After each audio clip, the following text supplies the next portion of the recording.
how do you load data into Hadoop system. We talked about Scoop, which essentially help you interact with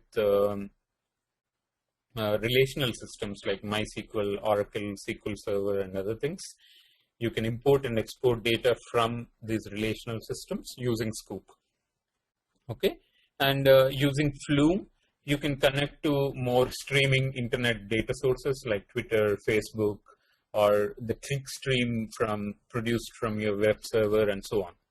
Okay, and apart from these two, there are also Hadoop distributed copy commands which help you transfer data between multiple Hadoop clusters.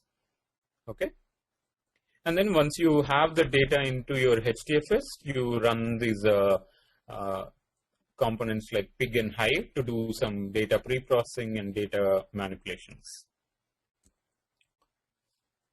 Okay, this is something you will see in one of the LMS sections, which help you install Flume, help you install Hadoop, and let you connect to a Twitter streaming API and get the data, store it in HDFS, and do some processing on it. Okay, what's the one big challenge that Hadoop is not able to handle when compared to RDBMS? Transaction semantics. Hadoop doesn't have transaction semantics, whereas RDBMS thrive on transaction semantics, right? Whenever I withdraw money, whenever I deposit some money into my bank account, I need strict transaction semantics. Otherwise, I'm not going to trust a bank with my money, right? And when a file is, I think we covered on the first class about schema on read and schema on write, right? Which kind of plays an important role in the sense that in case of RDBMS, you need to have the schema ahead of time before you start putting any data into the system. Whereas in Hadoop, you dump everything that you have, okay? It's up to the application, with whatever is using the data, will read the data in appropriate format through this concept of input formats, okay? So you define the schema on read, not on write, okay? That's another key, very, very important distinguishing aspect between the two systems. Okay, so this is what we want to talk about. Okay, so this slide covers essentially the aspects that we need to know about MapReduce programming paradigm, right? As we told, MapReduce consists of mappers and reducers, right? So those are the key processing engines in the MapReduce job, okay? And let's see how does a MapReduce job runs. So obviously, this MapReduce job should take some input, does some processing, and produce some output. Okay, so this is like a hello world example of MapReduce, which is a word count.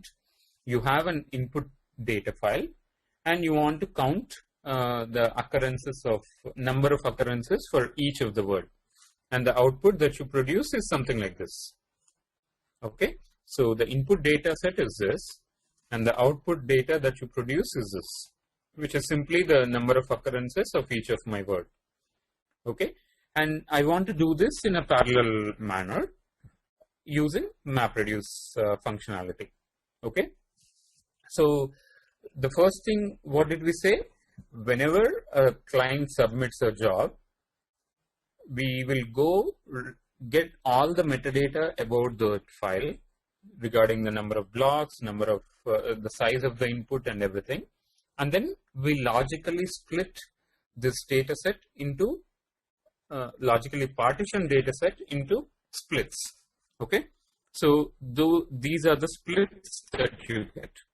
Okay, so from this data set, we split it up into individual splits, and in each of the split, your data is represented in the form of a key value pair.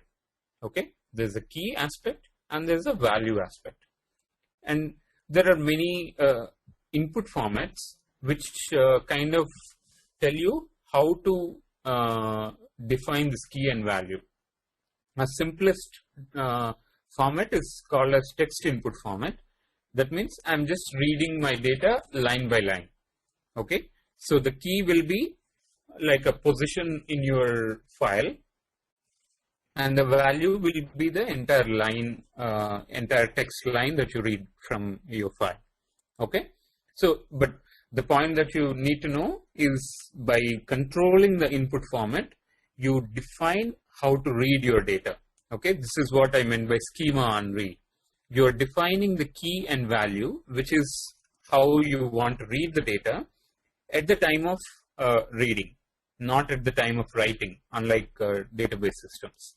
Okay, so once you logically partition your data into these splits and your data is organized as key value pairs as governed by input formats, on each of this input split, you apply your map function.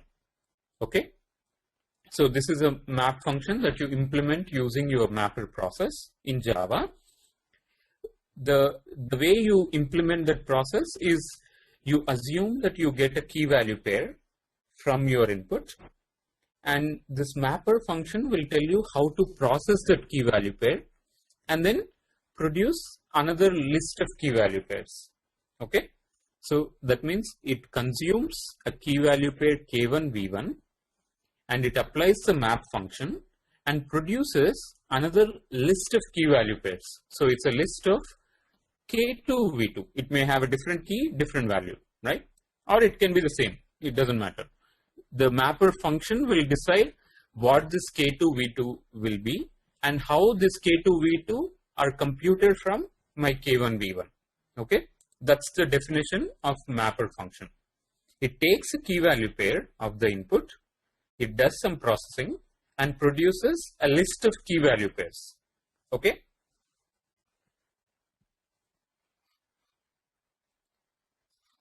And in this particular case, the word count example, so the way the mapper can work is essentially it reads a line, it splits the line into individual words, okay, and for each of the word, I'm going to output a count called 1, okay, because that's the word that I have seen once.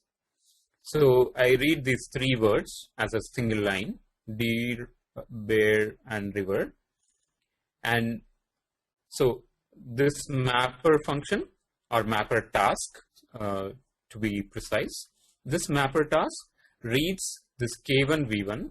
Okay, K1 is some offset index in my file, and V1 is this entire line. And the mapper function tells you that okay, I'm going to read this data. I split this line into individual words, deer, bear, and river, and I'm going to output the counts 1, 1, 1 for each of this word. Okay, so my list of key value pairs will be this. My key is a string, consists of a word, and my value is an integer.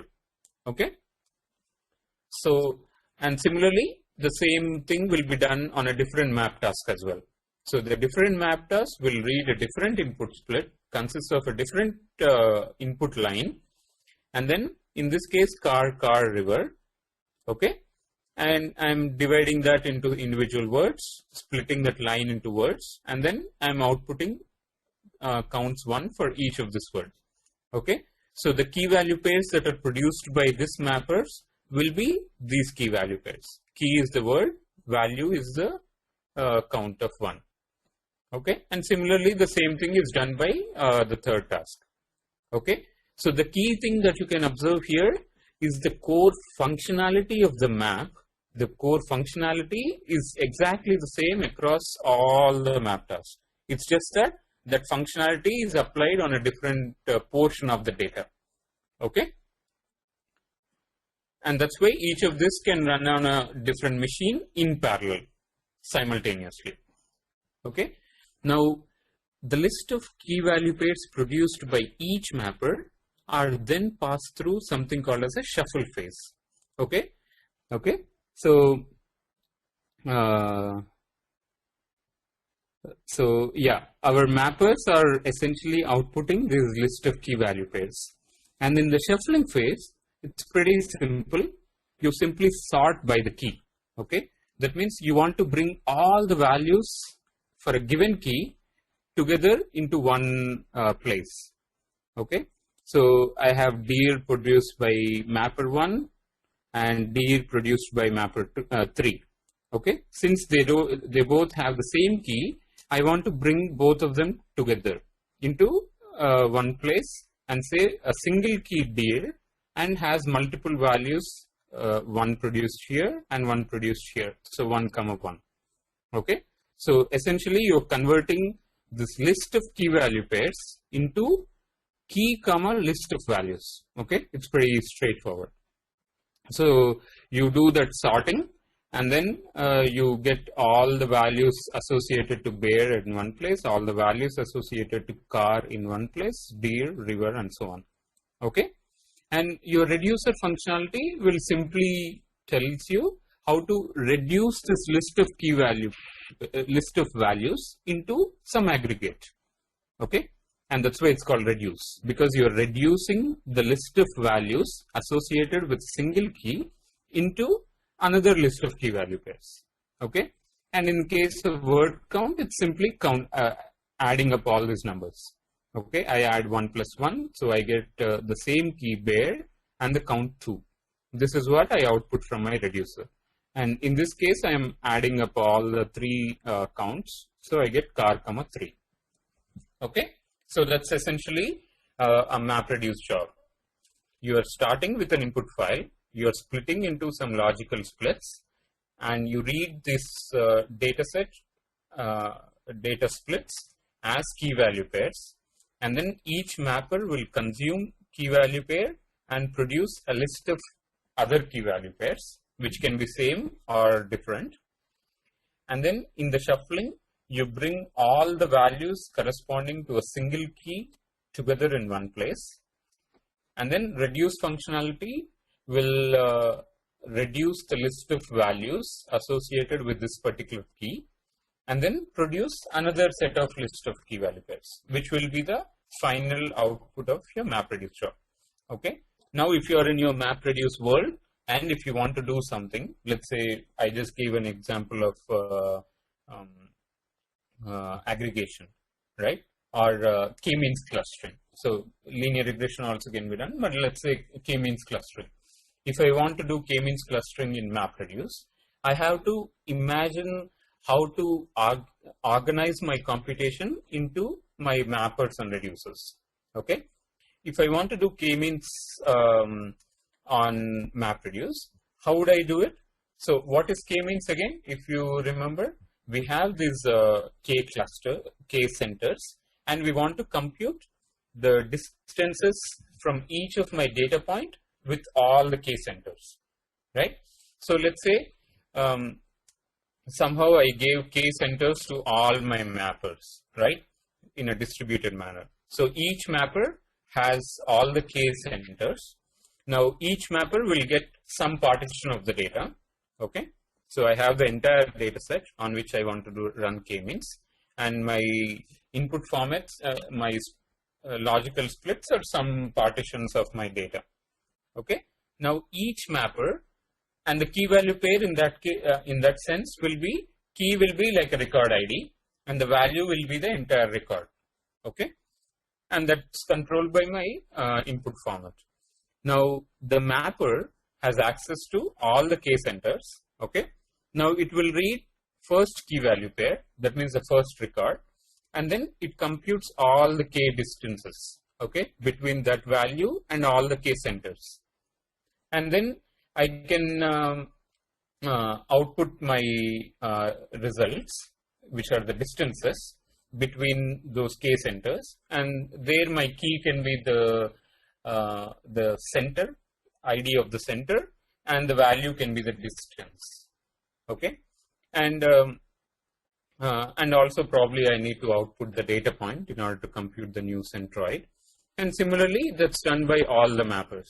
Okay, now through the shuffling I get basically all the distances associated with a single center.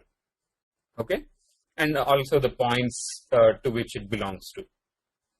And reducer can do this minimum computation, essentially to figure out what is the closest center and how do you compute the new centroid.